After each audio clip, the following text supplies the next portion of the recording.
Airport windows, a restless symphony echoing through Terminal C. Passengers hurried past each other, their voices blending into the dull hum of departure announcements. Among them stood Daniel Cross, a tall, broad-shouldered man in his late 30s. Dressed in a worn leather jacket, faded jeans, and carrying a duffel bag that had seen more battlefields than airports. His eyes, a pale shade of gray, carried the quiet weight of someone who had seen too much and spoken too little. Next to him, clutching a small teddy bear, was his 8-year-old daughter, Emma. She had her father's eyes but none of his heaviness.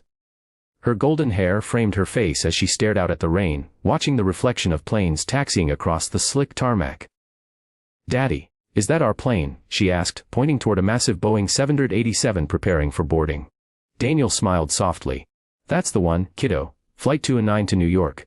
He knelt beside her, adjusting the zipper on her little pink backpack. Inside were crayons, a sketchbook, and a photo of her mother. His late wife, Sarah, who had passed away 2 years earlier. Emma carried that photo everywhere. "Do you think Mommy would like flying?" Emma asked innocently. Daniel paused, his throat tightening. "Yeah," he said quietly. "She'd love it. She always said she wanted to see the clouds up close." As they approached the check-in counter, Daniel handed over their tickets with a polite nod. The attendant, a young woman with a practiced smile, typed rapidly before frowning slightly at her screen. "Sir, I see you've been upgraded to first class," she began, then stopped, glancing at the seating chart. "Oh wait, I'm sorry, there's been a mistake. That upgrade was retracted due to overbooking. You and your daughter are still in economy." Daniel blinked. "Overbooked? But I got a confirmation this morning saying we'd been moved up." She gave him an apologetic look. "I understand, sir. But there's nothing I can do. First class is full." Before Daniel could respond, a tall man in a navy blue suit approached the counter, his phone glued to his ear. His expensive watch gleamed under the fluorescent lights. He placed his first-class ticket on the counter and shot Daniel a quick glance. Cold and dismissive. "I'm Richard Holloway," the man said briskly. "You called about the upgrade issue. I was supposed to be waitlisted." The attendant nodded eagerly. "Yes, Mr. Holloway. We've just had a seat open up in first class. You're all set." Daniel's jaw tightened. He didn't say anything, just gave a small nod and guided Emma toward the boarding gate. But as they walked away, Emma tugged on his sleeve. "Daddy, why did that man take our seats?" she asked, her small voice trembling. Daniel exhaled slowly. "Because sometimes, kiddo, people think their comfort is worth more than someone else's." They boarded quietly, weaving through rows of passengers stowing bags and adjusting seats. Economy was cramped and noisy, the air thick with impatience. Daniel squeezed himself into the narrow seat beside Emma, who pressed her teddy against the window. A flight attendant walked by, offering polite smiles. Daniel returned it with one of his own, a soldier's kind of smile, small and tired. He didn't get tired. He never did. As the engines roared to life, Emma's excitement returned. She squealed softly, gripping her father's hand as the plane began to ascend through the rain clouds. For a moment, everything was peaceful. Then, mid-flight, as the seatbelt sign dimmed, Daniel noticed the same man, Richard Holloway, emerge from first class to stretch his legs. He chatted loudly with another passenger about corporate mergers and executive bonuses, his voice carrying down the aisle. At one point, Richard glanced toward Daniel and smirked. "Wes, the military doesn't come with frequent flyer perks, huh?" he said half-jokingly. A few passengers laughed nervously. Daniel simply turned his gaze back to Emma, ignoring the comment. The flight attendant nearby, overhearing the exchange, frowned but said nothing. Daniel had heard worse, much worse. Emma, however, looked confused. "Daddy, what did he mean?" "Nothing you need to worry about," Daniel said softly. "Just someone who talks too much." But inside, something twisted in him, a quiet ache. Years of service overseas, the medals in a drawer back home, the long nights patching up wounded men under gunfire. And yet, here he was, treated like he didn't matter. Still, he let it go. Because Emma mattered more than pride. Hours passed. The plane flew steady through the dark sky, city lights miles below. Emma had drifted to sleep on his arm, her breathing soft and rhythmic. Daniel stared at the window, his reflection merging with the clouds beyond. Then a jolt, a deep, guttural sound rumbled from beneath the fuselage. The cabin lights flickered once, twice. Gasps filled the air. Daniel straightened instantly, his instincts snapping to life. The pilot's voice came over the intercom. Steady but strained. Ladies and gentlemen, we're experiencing a slight technical issue. Please remain seated and keep your seatbelts fastened. Daniel's hand clenched the armrest. He could tell from the tone. This wasn't slight. Somewhere near the rear of the plane, an alarm chirped faintly, almost masked by the engine noise. The flight attendants hurried to communicate discreetly, their faces pale. Richard Holloway, now wide awake, stood halfway down the aisle, demanding answers. "What's happening?" he barked. The attendants tried to calm him, but Daniel could already see the unease spreading like wildfire through the passengers. He leaned down, whispering to Emma, "Everything's okay, sweetheart. Just stay close to Daddy." The plane shuddered again, harder this time. Luggage rattled in overhead bins. A baby cried. The air changed tense, electric. Daniel's soldier instincts sharpened. Something was wrong, terribly wrong. And 12 minutes from now, every soul on board would depend on him. The aircraft trembled again. And the calm voice of the captain returned, thinner this time, like someone trying to sound composed while gripping the edge of panic. "Ladies and gentlemen, we're encountering an engine malfunction on the right side. Our crew is handling it. Please stay seated." But Daniel knew that tone. He'd heard it before in sandstorms, in combat zones, in the split seconds before chaos struck. It was the voice of a man trying to buy time before telling the truth. The cabin lights dimmed to emergency mode, casting a red glow over pale faces. People exchanged glances, whispers building into murmurs. A few reached for their phones. Someone began to pray softly. Emma stirred, blinking sleepily. "Daddy, what's happening?" Daniel brushed her hair from her face, forcing calm into his voice. "Just a little turbulence, baby. Like a bumpy road." But even as he said it, he could see smoke beginning to curl faintly outside the right wing. The faintest orange flicker beneath the engine casing. His pulse quickened. He unbuckled slowly, just enough to lean toward the aisle. "Excuse me," he said to the flight attendant who hurried past, her hands trembling as she clutched a radio. "That's not just turbulence, is it?" Her eyes darted toward the window, then back at him. "Sir, please stay seated. I was a staff sergeant in the U.S. Army," he said quietly but firmly. "I know what an emergency looks like. Tell me what's going on." But she hesitated, her lips pressed tight. Then, in a whisper barely audible over the hum of the cabin, "We've lost one of the engines." Daniel's heart sank. A twin-engine jet could fly on one, but only under the right conditions. And with precision that left no room for error. The captain's voice returned, confirming it. "We're diverting to Cleveland International for an emergency landing. Our crew is trained for this scenario. Please remain calm." Panic, once whispered, erupted. A mother clutched her infant tightly, sobbing. A teenager frantically texted someone goodbye. Richard Holloway, the man from first class, was shouting again. "This is ridiculous. Why are we losing altitude? I paid for first class. Not a death trap." Daniel stood now, his voice cutting through the noise. "Everybody stay seated." Something in his tone, commanding steady, made the crowd freeze. The old authority returned, the one he'd buried after leaving the military. He met Richard's furious glare head on. "You yelling isn't gonna fix the engine," Daniel said. "You'll just scare everyone worse." Richard's jaw worked, but he said nothing. Daniel turned back to the attendants. "Do you have a fire suppression system active on that wing?" The chief attendant nodded shakily. "It's engaged, but the pilot says pressure's dropping. Something's not sealing properly." That's when Daniel noticed the faint metallic scent. Fuel. His gut clenched. If there was a leak, the situation could go from bad to catastrophic. He looked down at Emma, who was gripping her teddy bear, wide-eyed but silent, trusting him completely. He crouched beside her and spoke softly. "You remember what Daddy always says about being brave?" She nodded. "Bravery isn't not being scared. It's doing what's right, even when you are." Daniel smiled weakly. "That's my girl." The plane jolted again, dropping suddenly. Gasps echoed, a scream somewhere near the back. The oxygen masks fell from the ceiling with a metallic clatter. "Put it on," Daniel ordered, helping Emma first. He fitted his own and then looked up, scanning. A man in his 60s across the aisle fumbled with the straps, his hands shaking violently. Daniel ripped off his belt and leaned over to help, securing the man's mask and giving him a reassuring nod. The lights flickered again. The captain's voice was replaced by static. Then, silence. The low whine of the right engine ceased entirely. A flight attendant's voice cracked over the intercom, "Brace position. Everyone brace." The plane began its descent, fast. Outside the window, Lightning flashed, illuminating the dark clouds swirling like smoke. The entire fuselage groaned under the strain. Luggage spilled into aisles, cups rolled underfoot. Emma whimpered.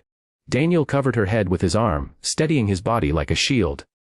Every muscle in him tensed with the instinct to protect. And then, a sudden, violent explosion echoed from the right wing. The shockwave tore through the cabin like thunder. The wing's metal edge flared bright orange for an instant before the fire suppression foam burst outward, barely containing the flames. People screamed. The cabin filled with the acrid scent of burning fuel. The lights went out completely. The emergency beacons switched on. Dim red and white glows casting flickering shadows across terrified faces. Daniel's mind raced through possibilities. Manual override of fuel lines, possible decompression, structural damage. But he had no cockpit access, no tools, nothing except instinct and will. He turned toward the attendants, shouting over the chaos. "You have a fire access panel near the galley, right?" The lead attendant's eyes widened. "Yes, but we're not trained to." "I am." Daniel cut in. "You'll lose the wing if we don't act." She hesitated, then nodded, ushering him toward the forward galley as passengers ducked and screamed. The plane continued to shudder, the sound of the wind outside like a monster's howl. Richard grabbed Daniel's arm as he passed. "You can't just go up there. You'll make it worse." Daniel stared at him for a long second. "You wanted first class, right? This is what it comes with. Responsibility. Try not to waste it." He tore free and moved forward, following the attendant. The plane was tilting slightly now. Through a small porthole, he could see the right wing still smoldering. His mind flashed back. Afghanistan, the desert, a burning Humvee, the sound of screaming over the radio. He'd seen this kind of fear before. He'd survived it before. Now, he'd have to do it again. Behind him, Emma's small voice broke through the din, trembling but strong. "Be brave, Daddy." He looked back once, just once, and nodded. Then he disappeared into the narrow galley corridor, the flickering light painting his silhouette against the chaos. In 12 minutes, the fate of everyone on board would rest in his hands. The galley was narrow and dim, its metal panels vibrating with every jolt of the plane. Daniel steadied himself, gripping a handle near the wall as the aircraft shuddered through turbulence. The emergency lights flickered, cold pale, and unsteady. A flight attendant followed closely behind him, clutching the wall, mounted emergency kit like a lifeline. "Right here," she gasped, pointing to a small, locked maintenance panel behind the beverage cart. "That's the fire access hatch for the fuel lines." Daniel crouched low, his knuckles white against the trembling floor. "K." She fumbled with a ring attached to her belt and handed him a small silver key that rattled in her shaking hand. Daniel unlocked the hatch and pulled it open. Inside were manual valves, pressure gauges, and a tangle of emergency tubing. One of the pressure indicators blinked red. Fuel lines ruptured. He muttered under his breath. "That's why the suppression system's failing." The attendant stared, terrified. "What does that mean?" "It means if we don't cut off that fuel feed," he said grimly, "the fire could spread through the wing tank. If it ignites." He didn't finish. He didn't have to. The look on her face said she understood. Daniel grabbed a small wrench from the kit and began twisting the emergency valve. It resisted at first. Years of service had taught him that in moments like this, everything that could go wrong usually did. He gritted his teeth and turned harder until it gave way with a loud metallic crack. The gauge flickered once, then stabilized. "Pressure's dropping," Daniel said, eyes fixed on the meter. "That's good. That's what we need." A sudden violent shake threw both of them against the wall. Trays clattered to the floor, coffee spilled from overturned containers, and the attendant screamed as her shoulder hit a cabinet. Daniel caught her before she fell. "You okay?" She nodded, dazed. "What's happening?" "Left engine's overcompensating," he said, glancing toward the cockpit door at the far end of the narrow corridor. "They're trying to level us out, but we're dropping altitude too fast." He knew he needed to get to the cockpit, to talk to the captain directly. But protocol and security meant the reinforced door was locked from the inside. Still, he had one option. He grabbed the phone mounted near the galley and hit the emergency cockpit line. The intercom crackled before a voice came through, strained, sharp, and clipped. "This is the captain. Captain, this is Daniel Cross, passenger in economy, seat 23B. I'm a former staff sergeant, U.S. Army Aviation Division. Your starboard engine fire suppression line was compromised. I've shut the secondary valve manually. You should see the fuel pressure stabilizing. There was a pause. Then the captain replied, breathless, confirmed. Fuel flows steadying. Who are you again? Just someone who's not ready to die today, Daniel said. You're still burning on the outer nacelle. You need to vent the right wing tanks before we attempt landing. We're 30 miles out from Cleveland, the captain said. If we dump fuel now, we might not make the strip. Daniel hesitated, weighing options. Then you need to balance the tanks. Transfer from right to left, buy yourself 5 minutes. That'll keep her in the air. The captain didn't reply for a moment. Then, copy that. You just bought us some time, Sergeant. Daniel hung up, breathing hard. The plane was still descending. But the tilt was evening out. The faint orange glow from the right wing was dimming. He turned back to the attendant, who was staring at him like he'd stepped out of a movie. How do you know all this? He smiled faintly. Spent half my life fixing birds that didn't want to fly. Back in the cabin, the tension was suffocating. People were crying, praying, clinging to one another. The air smelled of sweat and metal. Every sound, the groan of the fuselage, the crackle of the intercom, felt amplified. Emma sat in her seat, hugging her teddy tightly. Her eyes darted between the easel and the curtain where her father had disappeared. Richard Holloway was pacing near the bulkhead, running his hand through his hair. Where the hell did he go? What's he even doing? He demanded. A flight attendant snapped back. He's helping your pilot keep you alive, sir. Sit down. Richard froze, his arrogance faltering for the first time. He looked toward the curtain. The faint realization dawning that maybe the man he'd mocked, the economy class father with calloused hands, was the only reason they weren't already falling out of the sky. The intercom beeped. Ladies and gentlemen. The captain's voice came through, calmer now. We've stabilized our descent. One of our passengers assisted our crew in containing a critical systems failure. We're preparing for an emergency landing. Please remain seated and follow all crew instructions. A murmur rippled through the plane. Shock, disbelief, hope. Emma's eyes filled with tears. She clutched her teddy to her chest. That's my daddy, she whispered. The descent grew rougher as the aircraft broke through thick storm clouds. Rain streaked across the windows, glowing in the red emergency lights. The roar outside intensified, the sound of wind and friction howling like a beast trying to tear the metal apart. Daniel stumbled back toward the cabin, his face smeared with grease and sweat. The passengers turned to look at him. Some gasped, others clapped hesitantly. He didn't care for the attention.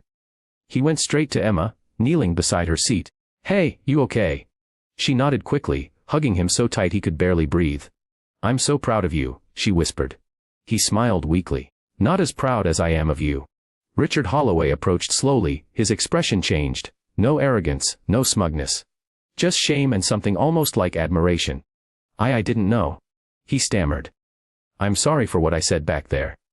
Daniel looked up at him, exhaustion etched into his face. You didn't have to know, he said simply. Just be better next time. The plane jolted again, this time softer. The captain's voice broke in. Everyone brace for landing. Daniel tightened his grip on Emma's hand. Around them, passengers folded forward, whispering prayers into their arms. The runway lights glowed faintly in the distance through sheets of rain. Daniel closed his eyes, feeling Emma's heartbeat against his arm. He whispered, We're almost home, baby. Almost home. The wheels touched down hard. The aircraft skidded, sparks flying as it fought against the slick runway. Screams filled the cabin, the force throwing everyone forward. Then, after what felt like an eternity, the plane slowed. The world went still. But Daniel's relief was short-lived, because somewhere near the rear, the unmistakable hiss of leaking fuel began again. And the danger wasn't over yet. Filled with a silence so profound it almost rang. The passengers were frozen in their seats, breathless, wide-eyed, as the plane rolled to a trembling stop at the far edge of the runway. The storm outside raged on, rain hammering against the fuselage like 1,000 fists. Then the sobs began. People crying, laughing, clapping, thanking God. But Daniel didn't celebrate. His instincts told him something wasn't right. He could feel the faint vibration under his boots, the same pulsing hum he'd felt years ago when a Humvee engine leaked fuel, just before it exploded. He stood abruptly, peering toward the back of the aircraft. That's when he saw it. Thin gray smoke curling upward near the rear galley door. Stay seated, he barked, his voice cutting through the noise like a whip. The flight attendants froze. Daniel hurried down the aisle, his pulse thundering in his ears. The air grew acrid, sharp with the scent of gasoline and burning plastic. He reached the galley and yanked open the small storage panel. Flames licked upward, thin but vicious, feeding off a fuel line that must have ruptured on impact. "Fire at the rear!" he shouted to the crew. "We need extinguishers now." A flight attendant handed him one, her hands trembling.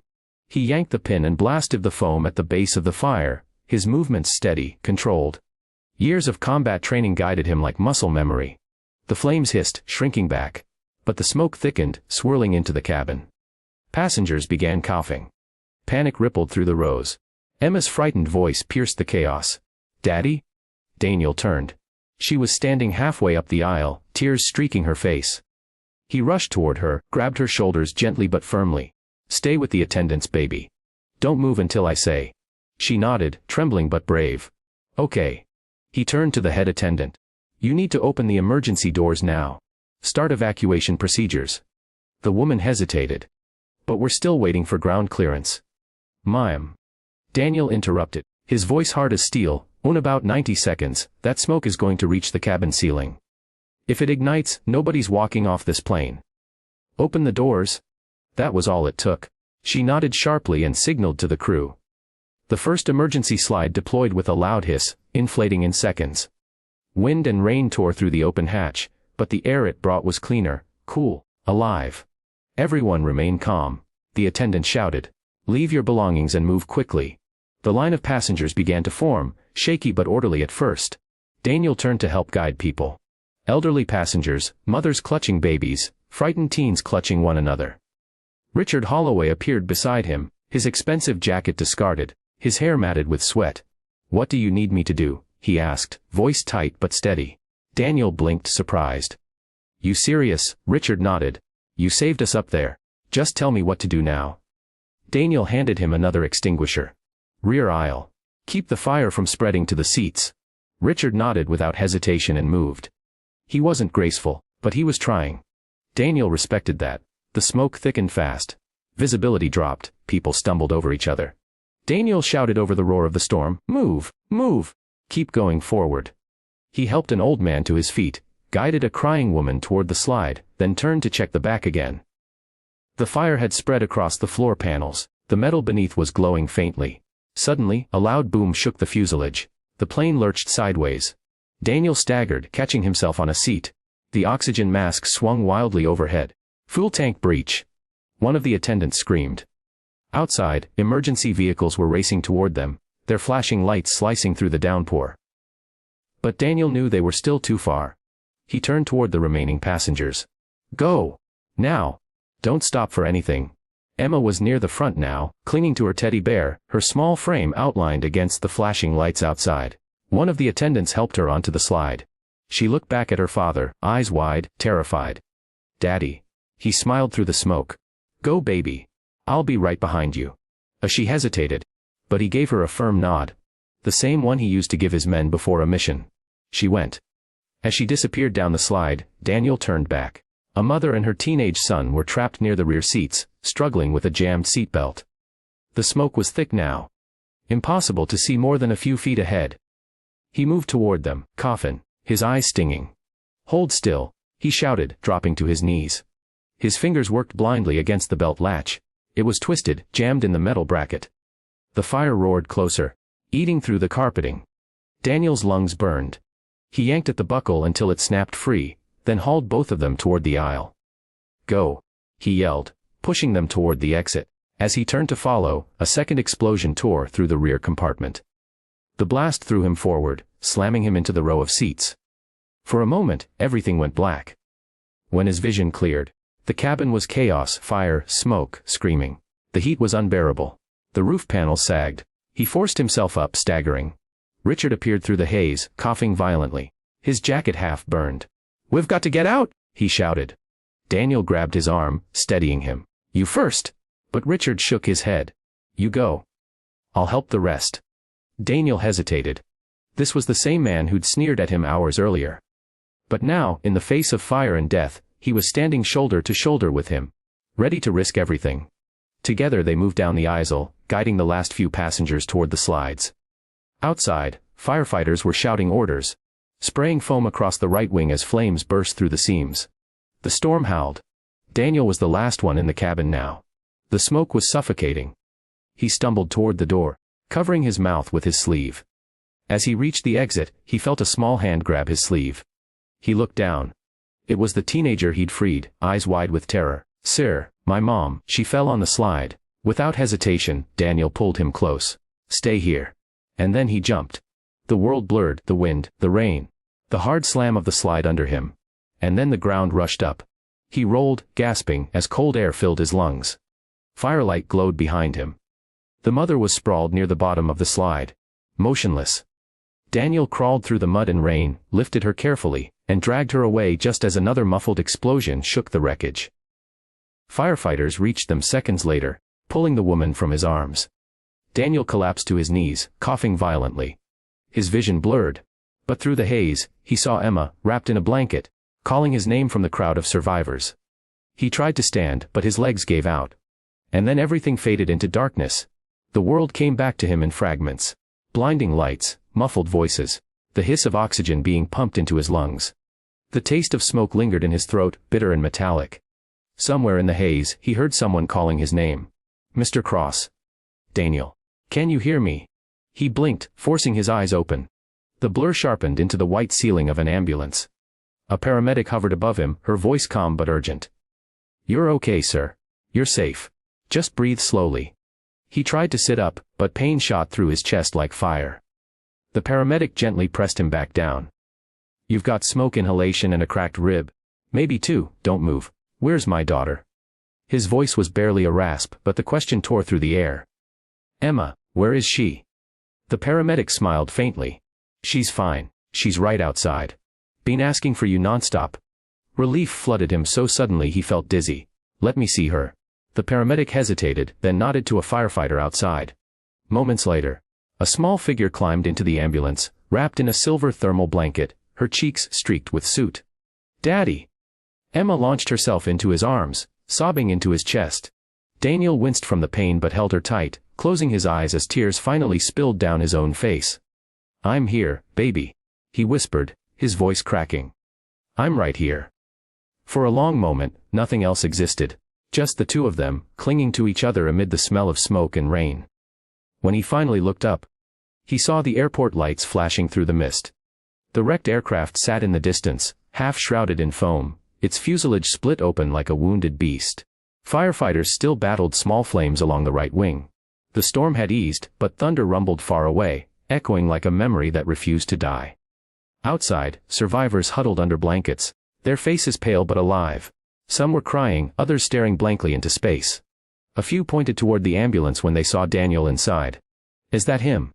one man asked. "That's the vet who helped, right?" The word was spreading fast. Within minutes, a crowd of passengers had gathered near the ambulance. Reporters had already arrived, cameras flashing through the fog. Voices overlapped, questions, gratitude, disbelief. A firefighter opened the ambulance door and gestured toward Daniel. "We'll get you both to the hospital, sir. But people out there, they want to thank you." Daniel looked down at Emma. "You okay if we go out for a minute?" As she nodded. "Can I hold your hand?" "Always," he said. When he stepped out, the rain had softened to a drizzle. The air smelled of wet asphalt and smoke. The runway lights reflected off puddles, painting the scene in ghostly gold and silver. Applause erupted as he appeared. It wasn't wild or chaotic. It was reverent, raw. The kind that came from people who understood they were alive because of him. A woman approached first. The mother whose seatbelt he'd cut. She was still trembling, her clothes damp and torn. "You saved us," she said through tears. "You saved my son." "You." Daniel shook his head. "You got yourselves out, I just helped." She gripped his hand tighter. "You did more than that." Richard Holloway was next. His pristine suit was gone, replaced by a blanket and soot stains. He walked slowly, limping slightly, his face pale. He looked Daniel straight in the eye. "I was wrong about you," Richard said simply. "About a lot of things." Daniel studied him quietly. The arrogance that once clung to the man was gone. Burned away, replaced by something humbler, human. "I don't need an apology," Daniel said. Richard shook his head. "I'm not offering one. I'm offering respect." He extended his hand. Daniel hesitated for a second, then took it. Their grip was firm, unspoken understanding passing between them. A reporter edged closer, her microphone trembling in the drizzle. "Mr. Cross! Can you tell us what happened inside the plane?" He exhaled slowly, glancing at Emma before answering. "We had a problem, a bad one. But everyone worked together. That's what saved us. Not just me. But you took control when others panicked." The reporter pressed. "You were denied a first-class seat earlier, weren't you?" A murmur rippled through the crowd. They'd heard that part too. Daniel gave a faint smile. "Yeah, I guess I was. But when things go wrong up there, there's no such thing as first class or economy. There's just people trying to get home." The crowd fell silent, the weight of his words sinking in. Emma looked up at him, her voice small but steady. "You were brave, Daddy." He knelt down beside her, ignoring the pain in his ribs. "You were too," he said softly. "You didn't cry. You didn't run. You trusted me." She nodded, gripping his hand tighter. "Because you always keep your promises." The paramedic touched his shoulder gently. "We need to get you both checked out." Daniel stood slowly, letting them guide him back toward the ambulance. As he climbed inside, he looked back one last time at the wreckage. The twisted metal. The flashing lights, the crowd of survivors who were alive because fate had decided to seat a soldier in economy that day. He whispered under his breath, almost to himself, "Sarah, we made it." The ambulance doors closed, muffling the sounds outside. As the vehicle pulled away, Emma rested her head against his shoulder. "Can we go see Mommy's clouds someday?" she murmured sleepily. Daniel smiled, tears burning at the edges of his eyes. "Yeah, sweetheart," he whispered. "We'll see them together." The rain continued to fall. Gentle now, almost cleansing, as the sirens faded into the distance. But far behind them, on that dark and rain-soaked runway, investigators were already swarming the wreckage. One of them crouched near the rear compartment, pointing to something charred, but still recognizable, a broken valve handle, twisted and melted. One that had been turned manually, just in time. Without it, the entire plane would have gone up in flames. And the name, Daniel Cross, began to spread. Through news stations, through headlines, through hearts. The quiet soldier, the single dad who had lost a wife and nearly lost a child, but refused to lose anyone else that night. A hero he never asked to be. 2 days later, the sun rose gently over Cleveland Memorial Hospital, its light filtering through pale curtains and bathing the room in gold. The world outside had already moved on. Airlines had issued statements. News outlets were dissecting every second of the flight. And the internet was ablaze with headlines like, "Single dad veteran saves 187 lives. Denied first class. Becomes the class of humanity." But inside room 214, Daniel Cross didn't care about any of that. He lay propped up in a hospital bed, his arm in a sling, his ribs bound tightly, watching Emma draw with crayons on the tray table beside him. Her picture showed a big airplane with smiling stick figures and a man standing tall beside it, DADDY, written in uneven letters above. He smiled faintly, his voice still hoarse. "That's a masterpiece, kiddo." Emma grinned. "It's us. You saved the plane, and I'm holding Teddy." He chuckled softly, though the motion made him wince. "Looks just like him." There was a knock on the door. A nurse stepped in, followed by 2 men in dark suits, one carrying a folder, the other a small box. Their demeanor was calm but reverent. "Wistet, Cross," the taller man said, offering his hand. "I'm Colonel Anderson, United States Air Force liaison. This is Captain Reyes from Civil Aviation Safety." Daniel frowned slightly. Did something happen? Anderson shook his head. "Quite the opposite. We wanted to deliver something in person." He nodded to Captain Reyes, who opened the box and revealed a metal glinting inside. A polished bronze star mounted on a navy blue ribbon. "This," Anderson said, "is being presented on behalf of the Air Force and the FAA for your actions aboard Flight 209. You demonstrated extraordinary courage, leadership, and technical expertise under life-threatening circumstances." Daniel blinked, speechless. He'd earned medals before, but never like this. Never for something that mattered this much. Emma's eyes widened. "Daddy, it's shiny."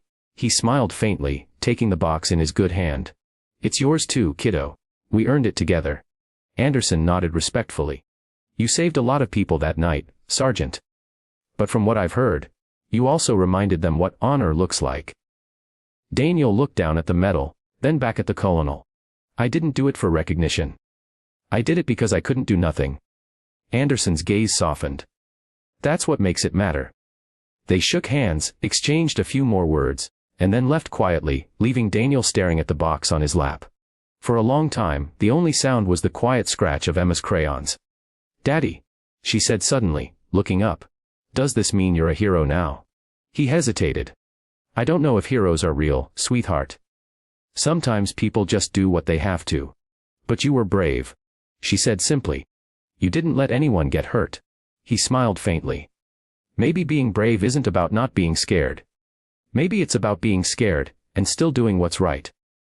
Emma nodded seriously, as if committing his words to memory. A few hours later, the door opened again.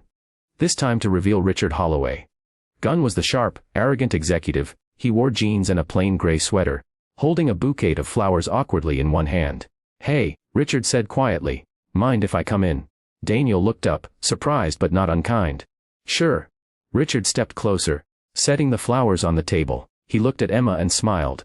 "Hi kiddo. You must be the bravest copilot in the sky." She giggled shyly. "Daddy says bravery means doing what's right." "Smart girl," Richard said, nodding. Then he turned to Daniel, his voice lower. "I wanted to say thank you. Not just for saving me, but for showing me what I'd forgotten." Daniel tilted his head. "What's that?"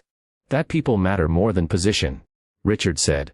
"That worth isn't measured in seat numbers." He let out a quiet, shaky laugh.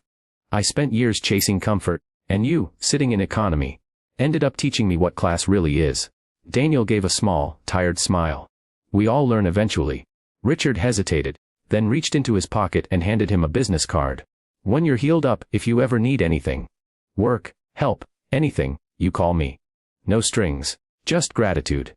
Daniel accepted it politely, but his eyes said more than words ever could. Gratitude, humility, peace. After Richard left, Emma climbed onto the bed beside him. "Daddy," she whispered. "Do you think Mommy saw what happened?" Daniel looked out the window where clouds drifted across the sky, soft, endless, golden in the late afternoon light. "Yeah," he said quietly. "I think she did. And I think she's proud of us." Emma leaned her head against his shoulder, her small hand finding his. Together they watched the sunlight stretch across the horizon, the same sky that had once tried to take them, and now seemed to cradle them instead. That evening, as the nurses dimmed the lights, Daniel lay awake, listening to Emma's steady breathing from the cot beside his bed. The events of the flight replayed in flashes. The explosion, the screams, the fire. The faces of strangers who had become something more in 12 terrifying minutes. He thought about the moment he turned that valve. About how close they'd come to never seeing another sunrise. And he realized something profound. He'd spent years carrying the weight of loss, of what he couldn't save. But on that plane, fate had given him a second chance. To protect, to lead. And he had taken it. The next morning, when they were discharged, the world outside was calm again. The sky was a brilliant blue, clear and endless. Reporters waited by the exit, but Daniel didn't stop for interviews. He carried Emma in his arms, her head resting against his shoulder, her teddy bear dangling loosely in one hand. A journalist called out, "Mr. Cross! How does it feel to be a hero?" He paused just long enough to answer without turning around. "Feels like being a dad." And with that, he walked out into the sunlight, his daughter safe, his purpose renewed. Later that evening, somewhere over the Atlantic, another flight cruised through calm skies. Passengers read their books, sipped coffee, and gazed out the windows at the clouds. None of them knew the name Daniel Cross. But because of him, the safety checklists had changed, the maintenance routines were stricter, the emergency protocols sharper. He had saved 187 lives that night. And unknowingly, thousands more in the years to come. Sometimes, heroes don't wear uniforms or sit in first class. Sometimes they sit quietly in economy.